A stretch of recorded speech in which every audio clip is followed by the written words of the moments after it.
예수님께서는 성령의 사람은 성령의 인도함을 받는다고 말씀하십니다. 우리 14절, 15절 말씀을 보실까요? 모세가 광야에서 뱀을 든 것 같이 인자도 들려야 하리니 이는 그를 믿는 자마다 영생을 얻게 하려 하심이니라. 성령으로 난 사람은 결국 예수 그리스도의 십자가로 인도함을 받게 된다는 것이죠. 모세가 광야에서 뱀을 든 것 같이, 이것은 민수기 21장 사건을 말씀하시는 거죠. 이스라엘 백성이 광야에서 고난을 당했습니다. 그러자 하나님을 원망하고 불평하고 부정적인 소리를 내기 시작했습니다. 그러자 하나님께서 불뱀을 보내셔서 이스라엘 백성이 불뱀에 물리게 하셨습니다.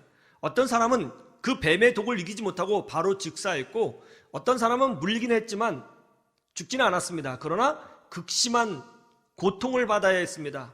이스라엘 백성이 하나님 앞에 원망하고 불평한 것 철저히 회개했습니다. 그러자 하나님께서 치유받고 살아날 수 있는 방법을 알려주셨죠. 그것이 뭐죠? 노수로 뱀의 형상을 만들어서 그 뱀을 장대에 매달아 달면 그 뱀에 물린 자마다 장대에 달린 그 뱀을 보면 고통증이 없어지고 치유를 받게 된다는 것이죠. 그 장대에 매달아서 높이 다는 것입니다. 그저 간절한 마음으로 그 놋뱀을 바라만 보면 치유받고 구원받는 거예요. 이 장대에 달린 놋뱀, 이 놋뱀은 불평, 불만, 불순종, 그리고 죄의 상징입니다. 이 죄덩어리가 나무에 달려 심판을 받습니다. 그런데 이 죄덩어리가 장대에 달려 심판받는 것을 간절한 마음으로 바라보면 하나님께서 죄를 지은 그들을 치료하시고 구원해 주시겠다는 것이죠. 이것은 바로 예수 그리스도의 십자가를 상징하는 것이었습니다. 예수님은 죄덩어리로 장대에 달려, 즉 십자가에 달려 죽으신 것입니다. 예수님은 거룩하신 분이시죠. 죄가 없으십니다. 그러나 우리의 모든 죄를 담당하셨습니다. 그래서 예수님께서 십자가에 달리실 때는 죄를 짊어진 자로 심판받아 죽으신 것입니다.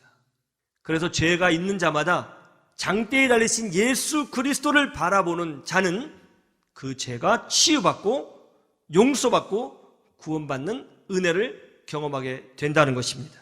그런데 우리가 어떻게 이 십자가의 능력, 치유의 능력, 그 십자가의 용서 안으로 들어갈 수 있습니까? 바로 성령께서 우리를 그쪽으로 인도해 주신다는 거예요. 여러분, 성령으로 난 사람은 성령의 사람입니다. 성령의 사람이라는 것은 성령으로 인도받고 사는 사람이라고 우리 주님께서 말씀하고 계시는 것입니다. 그러므로 성령으로 난 사람은요, 세상의 지혜로 인도함을 받아서는 안 됩니다. 성령의 사람은 세상의 가치관이나 세상의 종교나 세상의 방법으로 인도함을 받는 사람이 아니라 성령으로 난 사람, 성령의 사람은 오직 성령으로만 인도받아야 한다는 것을 믿으시기를 주님의 이름으로 축원합니다. 하나님께서 우리에게 선물을 주셨죠. 어떤 선물을 주셨죠? 성령을 주셨습니다. 우리 안에는, 믿음의 사람 안에는 성령 하나님께서 내주하고 계십니다. 왜 성령께서 우리 안에 내주하고 계세요? 우리를 인도하시기 위해서 우리 안에 내주하고 계신 것입니다. 성령의 사람은 성령 하나님의 인도함을 받아야 하는 것입니다. 그럴 때 영적 생명이 더 풍성해지는 은혜와 기적을 체험하게 되는 것입니다. 그러면 어떻게 성령의 인도함을 받을 수 있을까요? 성령님은 우리의 생각과 마음을 통해서 역사하십니다. 성령 하나님은 우리의 생각과 마음을 통해서 우리를 인도해 주시는 것입니다. 그러므로 우리가 성령의 인도함을 받기 위해서는 우리의 생각과 마음에 하나님의 은혜를 채우고 성령 하나님께서 역사하실 하나님의 말씀을 채우고 감사를 채우고 기도를 채워야 되는 것입니다. 우리의 마음과 생각에 부정적인 불뱀이 있고 원망의 불뱀이 있고 불순종의 불뱀이 있고 비판하는 불뱀이 있으면 거기에는 성령 하나님께서 역사하시지 않는 것이죠. 생각해 보세요. 성령 하나님께서 우리 마음속에 있는 그런 불뱀을 가지고 역사하시겠어요? 그러므로 우리는 늘 우리 마음과 생각에 하나님이 역사하시고 우리의 마음과 생각을 통해서 성령님이 일하신다는 것을 기억하시고 우리의 마음과 생각에 하나님의 은혜를 채우고 말씀을 채우고 또 주를 사모하는 그런 진정한 사랑을 채워가야 하는 것입니다. 철로 역경을 지은 존 버년 목사님, 여러분 잘 아시죠? 존 버년 목사님이 국왕의 명령을 어겼다는 이유로 감옥에 갇히게 되었습니다. 그런데 사람들은 존 버년 목사님을 좋아하고 존경했습니다. 그 당시 감옥을 관리하던 간수장도 존 버년 목사님의 팬이었던 모양입니다. 존 버년 목사님을 존경하고 사랑했습니다.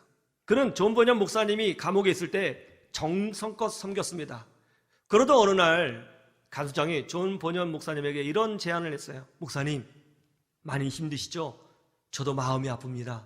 목사님 앞으로 목회를 계속 지속해 가셔야 하는데 이 힘든 곳에 오셔서 건강을 다 잃어버리시니 참 제 마음이 아픕니다.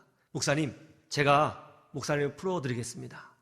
집에 가셔서 좋은 음식 드시고 가족들의 얼굴도 보시고 하룻밤 묵고 오세요. 갔다가 오십시오. 제가 알아서 다 처리하겠습니다. 근데 조건이 있습니다, 목사님. 내일 점심 전까지 꼭 돌아오시면 됩니다. 그러니까 걱정하지 마시고 댁에 갔다 오세요. 그래서 존 버년 목사님이 감옥을 나오게 되었습니다.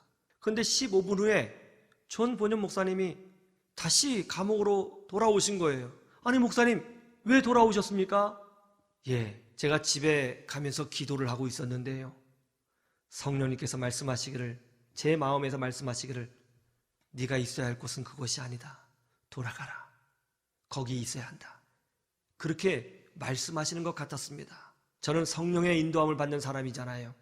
저는 도로 감옥에 들어가야 될 것 같습니다. 하고 감옥에 들어가신 거예요. 그런데 1시간 후에 영국 국왕이 직접 존 버년 목사님이 감옥에 잘 있는지 순찰하기 위하여 감옥에 왔다는 것 아닙니까? 성령의 인도하심으로 간수장도 살고 존 버년 목사님도 생명을 보존하게 되었습니다. 역사적 사실입니다. 우리가 누구라고요? 성령으로 난 사람들입니다. 거듭난 사람입니다. 우리는 성령의 인도함을 받고 사는 사람입니다. 말씀 충만, 기도 충만, 은혜 충만하시기를 축원합니다. 이 코로나 시대에도 우리 하나님 살아계시고 우리 개개인의 인생을 붙들고 계시고 우리를 인도해 주고 계십니다. 여러분은 성령으로 난 사람들입니다. 특별한 존재입니다. 성령의 인도하심을 받아서 영적으로 승리하는 인생을 사시기를 주님의 이름으로 축원합니다. 축원합니다.